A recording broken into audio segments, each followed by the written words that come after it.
हमारे साथ एक सज्जन रहते थे, उनको आदत थी थोड़े में बुरा मान जाने की। किसी ने कुछ कह दिया तो बस वो नाराज हो जाते, बोलते कुछ नहीं पर मुंह फुला कर बैठे रहते।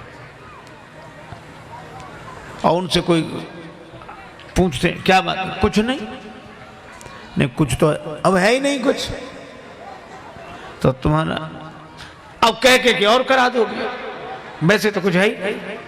बाद में पता लगता है कि किसी ने उनसे कुछ कह दिया है, तो उस आदमी को डांट दिया जाता है कि नहीं इनसे ऐसे मत कहा करो, तो प्रसन्न हो जाते हैं।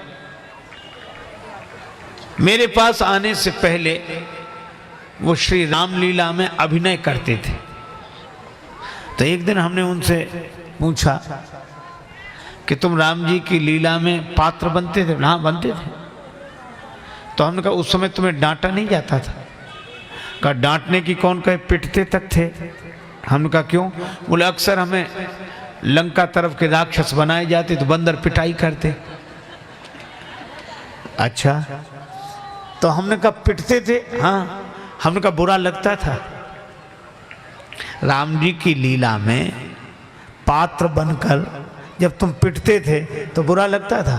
बोले बुरा काहे को लगता था, पाठ और अच्छा होता था, मजा आता था।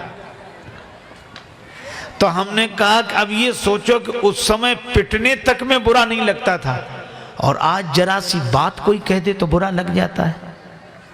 अब बुरा क्यों लग रहा है, और उस समय पिटने तक में बुरा नहीं लगता था? तो उन्होंने कहा कि वो राम जी की लीला है, वो रामलीला थी। हमने कहा बस यही अंतर है, ये बुरा लगना उसी दिन बंद हो जाएगा जिस दिन इस जगत व्यवहार को भी राम जी की लीला समझ लोगे, फिर नहीं लगे। देखो भगवान की लीला में भला बुरा नहीं लगता, अभिमान की दुनिया में भला बुरा लगता है।